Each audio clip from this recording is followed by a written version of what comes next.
Sir, Mr. John, great seeing you. Lucas, so nice to see you. Great event. Thank you, sir. Thank you very much. We're here at the Copilot Summit. It's been an incredible time filled with knowledge, filled with customers, partners, Microsoft, all of us. It's been such an honor to be with you guys here. Well, in typical fashion, Lucas, you bring so much to the event with not only the sessions and those sorts of things that you have led here through the time that we've been at the program, from the main stage stuff that you did with the gang over at Vixo to talk about their journey from the early stages to the mid stages to what the future is going to look like, the innovations that you are doing with Microsoft to co-create a future for the field services category and more. That's what this event is all about. Yes, it's so funny because this AI agent and co-pilot thing, right? You know, we all started, we were talking about it a little bit there in the early days and all that. And boy, we did. And Lucas, you were a core part of it, right? We did a couple of pre-conferences at Community Summit North America for a couple of years, and all of a sudden we said, boy, maybe this thing's a little bit bigger than, you know, a pre-conference. Maybe it should turn into its own conference, and it's such a pleasure to do it here this week.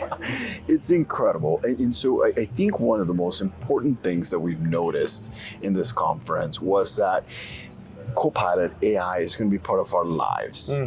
Everybody knows that it's here. Everybody's looking for ways, practical uses for AI in everyday lives to speed up what they're doing. And we were all talking, so this is behind the scenes, that everybody imagines that this is going to be twice the people, twice the fur and the need and desire for AI knowledge, because it's going to become mainstream as we all disseminate the knowledge that we get here to our workplace, to our team members, to our families. Even a Copilot is everywhere, right? And so what do you think? Do you think it's going to be that?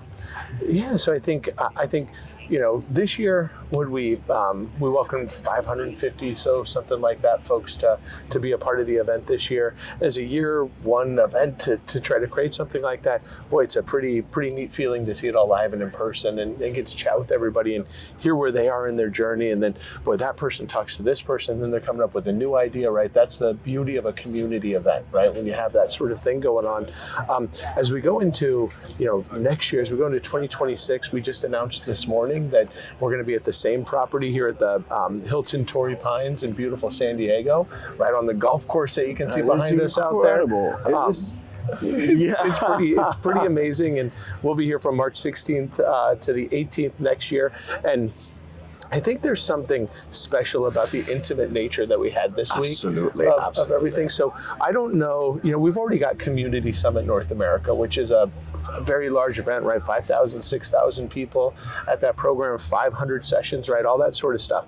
This event is much more kind of intimate, and you're having a lot more almost like roundtable discussions with folks and that type of thing. So I don't want to lose that vibe to this event as we go into next year and into the future. But I have a feeling next year we'll probably have double the amount of folks here, that sort of thing. 1,000, 1,200 people, something like that. But I want to keep the intimate feeling to it, you know, because boy, there's something awful special when you can, you know, go to a roundtable program that has other people that kind of have jobs like yours, and you get to learn where each other is in their journey and what's working and what needs work and that kind of thing. And then you leave smarter, right? And that's absolutely the neat part. That's exactly what has happened here. So we had the chance to interact and exchange ideas.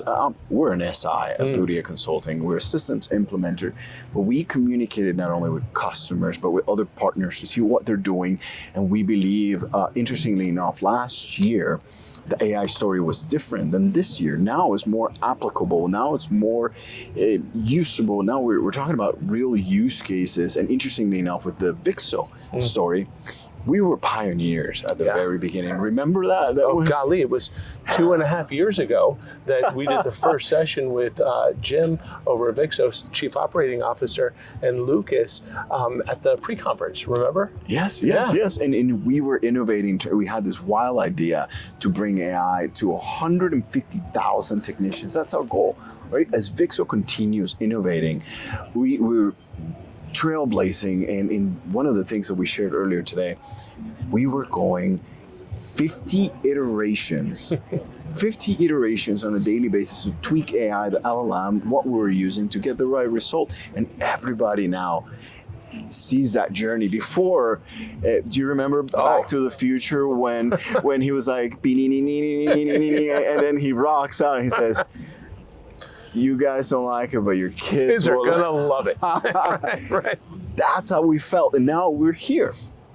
Right? And thanks to you, thanks for you providing the platform, enabling us to connect, to thrive, and creating this just knowledge pot in which we're all thrive on.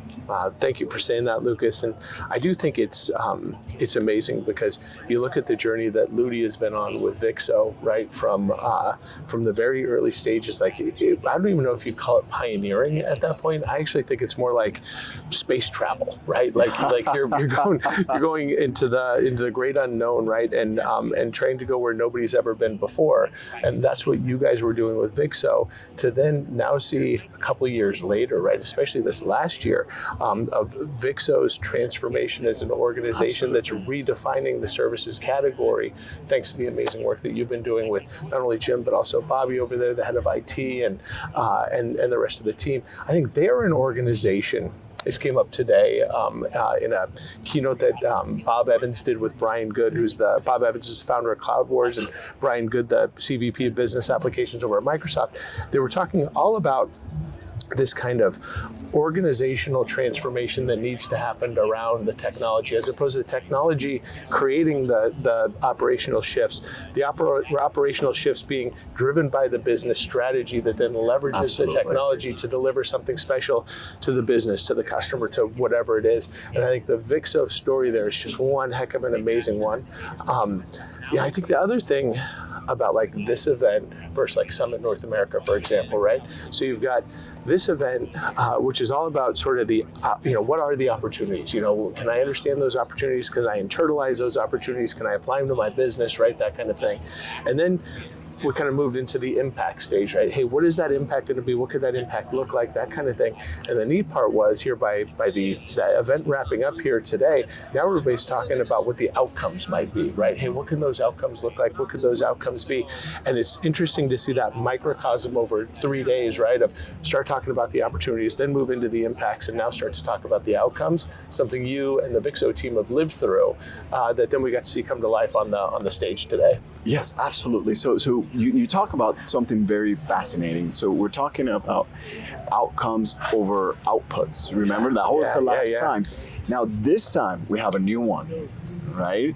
It's value to the customer, value to the marketplace, and also time to value, TTV, right? Getting there, the time to value has to be short, has to be meaningful. We have to drive value for our customers. But interestingly enough, a common thread that you and I share is value to our families, value to our communities, value to our customers, value to each other, our teams, and so on. And AI, funny enough, is a maximizer of value when the outcome is clear. It's a great way to say it. And I think the other aspect is it's got to start, once you understand, hey, what is that value you want to achieve, right? And it might shift as you go through the roadmap and you're executing and all those sorts of things. But if you start with a strategy of what you think that North Star is going to be, and that strategy is based on all of those values that you want to instill in your business, in society, and all those sorts of things. If you start with, golly, here's my vision of what we want to do, and then you kind of start working backwards a little bit to today, you then can actually almost set a vision of where that's going to be in a year, 2 years, whatever it is. And then you get this amazing opportunity to execute against a vision that's been set based on those values. And I think in today's world, where we used to talk in business a whole bunch about, have you done your digital transformation, right? Have you done like that sort of stuff? Now it's not so much about that. It's a lot more about, boy, what is the value that you're trying to bring to the organization, to your customers, that kind of stuff. And now how are you going to transform the pieces of your business to achieve that vision that drives that value? Totally. So it would be wise to say that is digital transformation reimagined based on value. I think so. And time to value. And so anyway, it's been transformational for us. John, thank you for providing this platform for us. A beautiful San Diego. And honestly, couldn't have picked a better place this time of year with the best topic, with Microsoft, with all of us, and we continue to thrive. But let's not forget our communities. Let's not forget who we are, where we came from, our customers, and driving value for each other as friends, as everything we are, business partners. That's where it is. And John, you embody that. So thank you, sir. Really appreciate it. You are like the company you keep, my friend. And that's the reason why I love being with you. Lucas, thank you so much for everything.